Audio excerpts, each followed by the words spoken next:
السلام علیکم ورحمت الله وبرکاته. ګرانو کتونکو او لیدونکو یو ځل بیا په ای لرنینګ پښتو یوټیوب چینل کې تاسو ټولو ته ښه راغلاست ویم. په دې هیله چې په خپل ورځني چارو کې خوښ او بریالي اوسئ. نن یو ځل بیا د یو په زړه پورې ویډیوي درس سره تاسو ټولو ته حاضر یم. په نننۍ درس کې به مونږ د انګلیسي ژبې 50 ترټولو ډیر یا هم روزانه کاريدونکي جملې اخلو. دغه جملو ته ډیلی یوزډ سنټنسز هم ویل کیږي.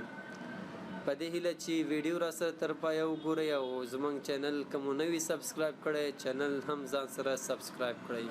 راځو شروع اخلو او په لومړۍ جمله باندې actually you are right.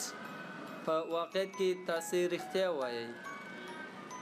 د مثال په ډول سره که یو څوک یو خبره وکړي او تاسو دغه خبره تایید کوئ، یعنی تاسو ورته وایئ چې تاسو صحیح خبره مو کړه، تاسو رښتیا وایئ، تاسو خبره درست ده، نو په دغه وخت کې موږ دغه جمله استعمالولی شو actually you are right.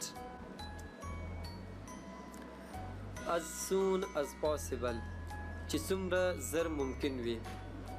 د مثال په ډول سره که یو څوک درته پوښتنه وکړي چې دا کار څومره زر کولی شي، نو ته یې په ځواب کې وایې I can do this work as soon as possible. زه دا کار چې څومره زر ممکن وي کولی شم. I appreciate it. زه یې قدردانۍ کوم.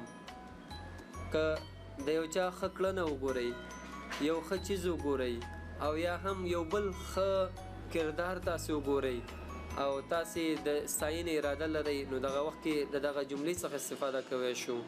I appreciate it. I appreciate it. زه یې قدردانۍ کوم، زه یې ستاینه کوم. Are you sure؟ آیا ته مطمئنی؟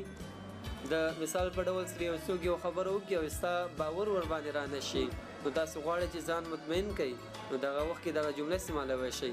Are you sure؟ آیا ته مطمئنی؟ Are you sure؟ I am afraid of dogs. زه د سپیو څخه ډاریږم. I am afraid of دغه جمله دغه نیمګړې جمله عموما موږ زه ډاریږم معنا ورکوي. په دغه قوس کې تاسو کولی شئ د هر هغه چیز نه چې تاسو یره لرئ همغه استعمال کړئ. I am afraid of darkness. زه د تورتم څخه ډاریږم.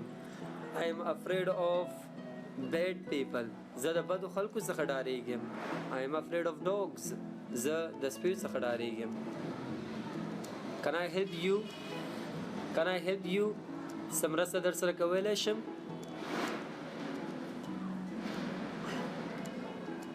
It is up to you. It is up to you. دا تا پورې اړه لري. یو څوک یو څه خبره وکړي یا یو څه وکړي، نو تاسو وایئ چې دا خو ما پورې اړه نه لري، دا تا پورې اړه لري. It is not up to me. It is up to you. It's up to you. دا تاسو پورې اړه لري. You are the boss. You are the boss. ساسې خوښه ده. د مثال په ډول سره یو څوک درنه پوښتنه وکړي چې ته د موضوع په باره کې څه نظر لري یا ته څه غواړې، نو ته ورته یو آر د باس، ستاسې خوښه ده، یعنې چې څه تاسو غواړئ، تاسې د پرېکړې خاوند یاست یا هم تاسې فیصله کولی شئ. I made a mistake. I made a mistake. تېروتنه مې وکړه. It doesn't work. It doesn't work. دا کار نه کوي یا دا خراب دی. عموما موږ دغه جمله مشینز ته ډېر کاروو. مثال په ډول سره کمپیوټر دی خراب دی، کار نه کوي، یا موبایل دی زه یم چې ولې دې زنګ ونه واله، ته وایې چې my phone doesn't work. موبایل مې کار نه کوي یا موبایل مې خراب دی په ساده اصطلاح ډول سره. cut it out. cut it out. بند کړه. یو څوک شور کوي، مثال یو څه مزاحمت کوي، ته cut it out.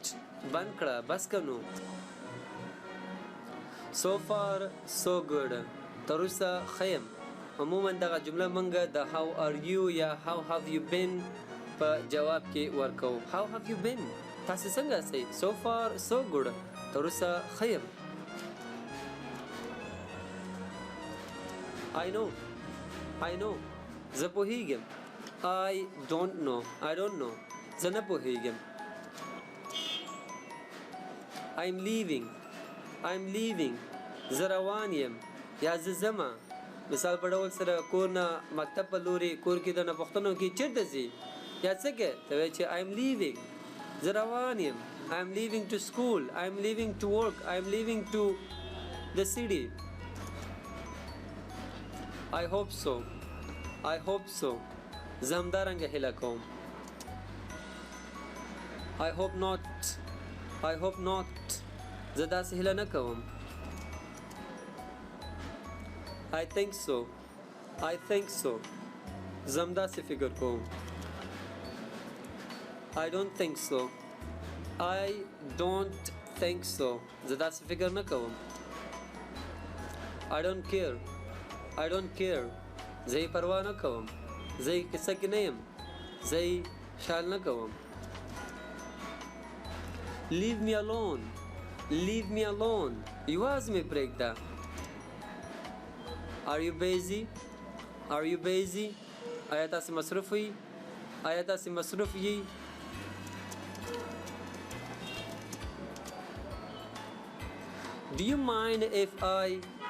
Do you mind if I که خفه کېږي نه دغه جمله عموما کله چې تاسې یو چا نه ریکویسټ یا هم درخواست کوئ هغه وخت کې موږ کاروو او دا یو ډېر زیات مؤدبانه طریقه ده د یو څه غوښتلو Do you mind if I join you in this table که خفه کېږي نه که ویشم دې چوکۍ کې در سره یو ځای شمه Do you mind if I call you late tonight که خفه کېږي نه که ویشم نن شپه ناوخته زنګ ووهمه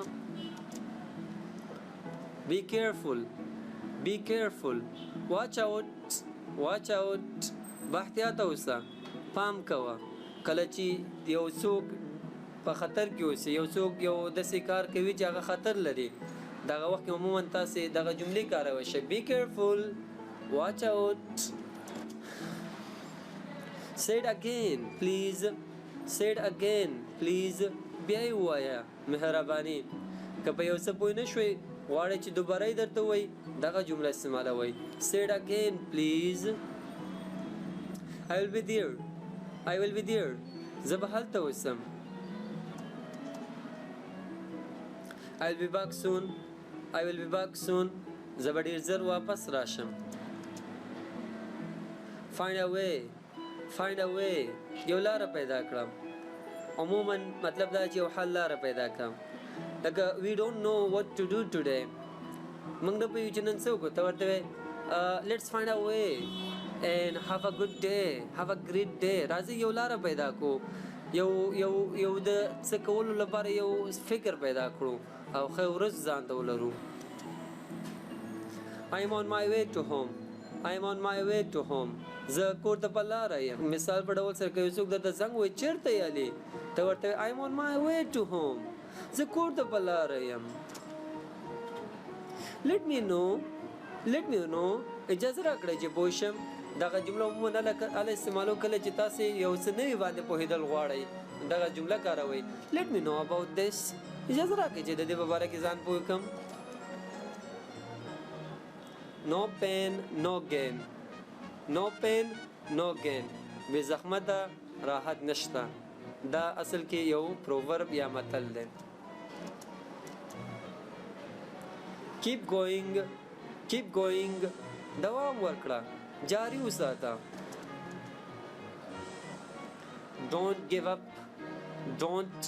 up ناامیده کېږه مه د لاسه مه ورکوه یعنې یو چا ته وایي چې خفه نه شي یو څه ناامیده نه شي Don't give up وایه یا هم یعنې یو څه د لاسه مه ورکوه مثال تعلیم یا کوم بل څه نو دغه جمله هم استعمالولی شئ Don't give up Be on time په وخت اوسه Don't be late ناوخته کېږه مه یا هم ناوخته مه راځه Make sure ځان مطمئن کړه یا هم ځان مطمئن کړه دغه جمله عموما هله استعمالو کله چې یو چا ته تاسې ووایئ چې د یو کار کولو مخکې باید ځان اطمیناني کړي یا ځان مطمئن کړي نو دغه کلمه کاروي. make sure if you really know the answer to this question. ځان په مطمئن کا ځان پوه کړه که دې پوښتنې ته جواب پیژني. of course البته لکه د عموما دغه اصطلاح هم موږ ډېر زیات کارو زه یم چې do you know the answer to this question. آیا تاسو دې پوښتنې ته جواب پیژنئ؟ of course I know. البته چې پیژنم. take care خیال ساته. take care of yourself. take care of your parents. د ځان خیال وساته. د والدینو خیال دې وساته. take it easy آرام اوسه. جدي کېږه مه. دا عموما دغه اصطلاح هغه وخت کې کارو کله چې یو څوک ډېر غوسه اوسي یا هم ډېر داسې نارامه اوسي داسې یو ناراحته حالت کې اوسي نو دغه جمله تاسې عموما کاروئ چې take it easy آرام اوسه. I will call you right back. زه به درته واپس زنګ ووهم. if I am not mistaken که تېروتی نه اوسم. دغه جمله هم عموما موږ اله کاروو چې کله تاسو غواړئ ډېر مؤدبانه اوسئ او یو خبره وکړئ. مثال په ډول سره if I am not mistaken we've met a few days ago. که تېروتی نه اوسم څو ورځې مخکې موږ سره ملاو شوي ول. can you do me a favor please. یو ښېګڼه یا یو احسان را سره کولی شئ؟ یو ښه را سره کولی شئ؟ I am all set. زه آماده یم. زه تیار یم. let me think. اجازه راکړه چې فکر وکړم. never mind. کیسه کې مه اوسه. پروا یې مه کوه. بېغمه شه. don't forget. هیره نه کړي. د یاده ونه باسي. pay attention. توجه وکړه. پاملرنه وکړه. haste makes waste. عجله د شیطان کار دی. یعنی دا هم یو متل دی. for God's sake. د خدای په خاطر. really رښتیا؟ مثال دا عموما نه لکاروي یو څوک خبرې وکړي ستا باور ور باندې را نه شي نو دغه وخت کې ویلی شي really that were you. رښتیا هغه ته وي. what a shame. څه یو شرم.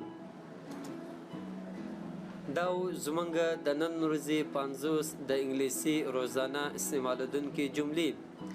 په دې هیله چې یو څه به مو ترې زده کړی اوسي او همدارنګه که مو زمونږ ای لرنینګ پښتو یوټیوب چینل نه وي سبسکرایب کړی دا ستاسې ټولو څخه په ډېر احترامانه هیله او غوښتنه کوو چې زمونږ چینل ځان سره سبسکرایب کړئ.